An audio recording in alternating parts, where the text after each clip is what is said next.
ನೋಡಿ, ಇತಿಹಾಸ ಪ್ರಸಿದ್ಧ ಅತ್ತಿಬೆಲೆ ಗಡಿ ಗೋಪುರಕ್ಕೆ ಹಾನಿ ಉಂಟಾಗಿದೆ. ಹಾಗಾಗಿ ಆತಂಕ ಸೃಷ್ಟಿಯಾಗ್ತಾ ಇದೆ. ಅಪರಿಚಿತ ವಾಹನ ಡಿಕ್ಕಿ ಹೊಡೆದು ಆ ಗೋಪುರ ಬಿರುಕು ಬಿಟ್ಟುಬಿಟ್ಟಿದೆ. ಅದು ಇತಿಹಾಸ ಪ್ರಸಿದ್ಧ. ಅದು ಈಗ ಯಾವುದೋ ಗೊತ್ತಿಲ್ಲದೆ ಇರೋ ಗಾಡಿ ಬಂದು ಡಿಕ್ಕಿ ಹೊಡೆದ್ಬಿಟ್ಟು ಆ ಗೋಪುರ ಬಿರುಕು ಬಿಟ್ಟುಬಿಟ್ಟಿದೆ. ಇತಿಹಾಸ ಅಂತಂದರೆ ನಾಲ್ವಡಿ ಕೃಷ್ಣರಾಜ ಒಡೆಯರ್ ಅವರ ಕಾಲದಲ್ಲಿ ನಿರ್ಮಾಣಗೊಂಡಂತಹ ಗೋಪುರ ಅದು. ಈ ಕರ್ನಾಟಕ ಮತ್ತು ತಮಿಳುನಾಡು ಗಡಿ ಅತ್ತಿಬೆಲೆಯಲ್ಲಿದೆ ಈ ಗೋಪುರ. ಈ ಗೋಪುರದ ಬಲಭಾಗಕ್ಕೆ ಹಾನಿಯಾಗಿದೆ. ಸೊ ಹಾಗಾಗಿ ಆ ಗೋಪುರ ಕುಸಿದು ಬೀಳುವ ಆತಂಕದಲ್ಲಿದೆ. ಸ್ಥಳಕ್ಕೆ ಭೇಟಿ ಕೊಟ್ಟು ಈಗ ಅತ್ತಿಬೆಲೆ ಪೊಲೀಸರು ಪರಿಶೀಲನೆ ಮಾಡಿದ್ದಾರೆ. ನೋಡಿ, ಇದೇ ಗೋಪುರ ನೋಡಿ, ಕರ್ನಾಟಕ ವಂದನೆಗಳು ಅಂತ ಬರೆದಿದ್ದಾರಲ್ಲ ಬೋರ್ಡು, ಇದೇ ಗೋಪುರ ಕೃಷ್ಣರಾಜ ಒಡೆಯರ್ ಅವರ ಕಾಲದಲ್ಲಿ ಕಟ್ಟಿಸಿದಂಥದ್ದು ಈ ಗೋಪುರ. ಇದಕ್ಕೇನಾದರೂ ಹೆಚ್ಚು ಕಮ್ಮಿ ಆಯಿತು ಅಂತಂದರೆ ಇತಿಹಾಸ ಅಲ್ವಾ, ಅದನ್ನು ಉಳಿಸ್ಕೊಳ್ಬೇಕಲ್ವ. ಒಂದು ಇತಿಹಾಸ ಪ್ರಸಿದ್ಧಿ ಅಂತಂದರೆ ಅದನ್ನು ಉಳಿಸ್ಕೊಂಡು ಹೋಗಬೇಕು. ಮುಂದಿನ ಪೀಳಿಗೆಗೂ ಅದು ಏನಾದರೂ ಒಂದು ಸಂದೇಶವನ್ನು ಸಾರಬೇಕು. ಅದೊಂದು ನೆನಪು. ಆ ನೆನಪು ಬಿರುಕು ಬಿಡ್ತಾ ಇದೆ ಇವಾಗ.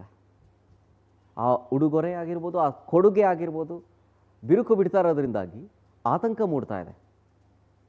ನೋಡಿ, ಇದೇ ಗೋಪುರ ಇತಿಹಾಸ ಪ್ರಸಿದ್ಧ ನಾಲ್ವಡಿ ಕೃಷ್ಣರಾಜ ಒಡೆಯರ್ ಅವರ ಕಾಲದಲ್ಲಿ ನಿರ್ಮಾಣಗೊಂಡಂತಹ ಗೋಪುರ ಈಗ ಬಿರುಕು ಬಿಟ್ಟಿದೆ.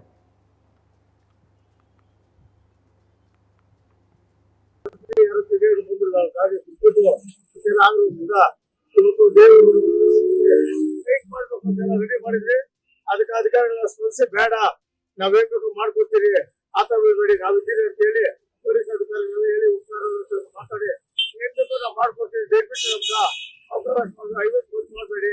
ನಮ್ಮ ಉದ್ದೇಶ ಇಷ್ಟೇ, ಬೇರೆ ಏನಾದ್ರು ಮಾಡ್ಲಿ. ಇದು 40 ವರ್ಷ ಐತೆ, ಅವ್ರಿಂದ ಏನ್ ನಮ್ದಿಲ್ಲ ಇಲ್ಲಿ.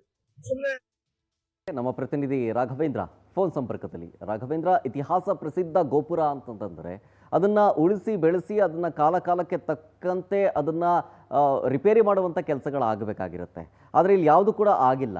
ಈ ಬಿರುಕು ಬಿಟ್ಟಿದ್ದು ಯಾವಾಗಿನಿಂದ ಆಗಿದ್ದು?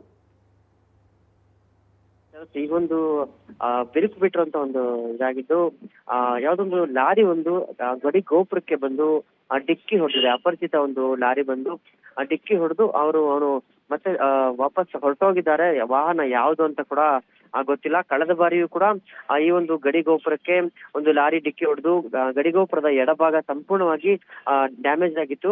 ಅದಾದ ನಂತರ ಅದನ್ನ ಸರಿಪಡಿಸಿದ್ರು. ಮತ್ತೆ ಈಗ ಬಲಭಾಗದಲ್ಲಿ ಮತ್ತೆ ಈಗ ಒಂದು ಲಾರಿ ಗುದ್ದಿ ಮತ್ತೆ ಅವರು ಹೊರಟೋಗಿದೆ, ಒಂದು ಲಾರಿ ಹೊರಟೋಗಿದೆ. ಈ ವಿಚಾರವಾಗಿ ಈಗಾಗಲೇ ಅಲ್ಲಿನ ಸ್ಥಳೀಯ ಆಡಳಿತ ಮಂಡಳಿ, ಪುರಸಭೆಯವರು ಎಲ್ಲರೂ ಕೂಡ ಈಗಾಗಲೇ ಸ್ಥಳಕ್ಕೆ ಭೇಟಿ ನೀಡಿ ಪರಿಶೀಲನೆ ಕೂಡ ಮಾಡಿದ್ರು. ಮತ್ತೊಂದು ವಿಶೇಷ ಏನಂದ್ರೆ, ಇದು ನಮ್ಮ ಕರ್ನಾಟಕದಲ್ಲಿ ಇರುವ ಏಕೈಕ ಗಡಿ ಗೋಪುರ ಅಂತಾನೆ ಹೇಳ್ಬೋದಾಗಿದೆ. ಇಡೀ ಕರ್ನಾಟಕದಲ್ಲಿ ಎಲ್ಲೂ ಕೂಡ ಗಡಿಯಲ್ಲಿ ಈ ರೀತಿಯ ಒಂದು ಗೋಪುರ ನಿರ್ಮಾಣ ಆಗಿಲ್ಲ. ನಾಲ್ವಡಿ ಕೃಷ್ಣರಾಜ ಒಡೆಯರ್ ಸಮಯದಲ್ಲಿ ಈ ಒಂದು ಗಡಿ ಗೋಪುರವನ್ನ ನಿರ್ಮಾಣ ಮಾಡಿದ್ರು. ಜೊತೆಗೆ ಇದಕ್ಕೆ ಸಾಕಷ್ಟು ವರ್ಷಗಳ ಒಂದು ಇತಿಹಾಸ ಕೂಡ ಇದೆ. ಇದನ್ನ ಈಗ ಉಳಿಸುವಂತ ಒಂದು ಕೆಲಸವನ್ನ ಮಾಡಬೇಕು ಅನ್ನೋದು ಸ್ಥಳೀಯರದು, ಜೊತೆಗೆ ಕನ್ನಡ ಪರ ಹೋರಾಟಗಾರರದ್ದು ಕೂಡ ಆಗ್ರಹ ಆಗಿರುವಂತದ್ದು. ಈಗ ಈ ಸಂಬಂಧಪಟ್ಟ ಅಧಿಕಾರಿಗಳು ಇದನ್ನ ಸರಿಪಡಿಸಿ ಇದನ್ನ ಸರಿಯಾದ ರೀತಿಯಲ್ಲಿ ಕಾಪಾಡಬೇಕಿದೆ. Sharath. Okay, thank you Raghavendra ಡೀಟೇಲ್ಸ್ಗಾಗಿ.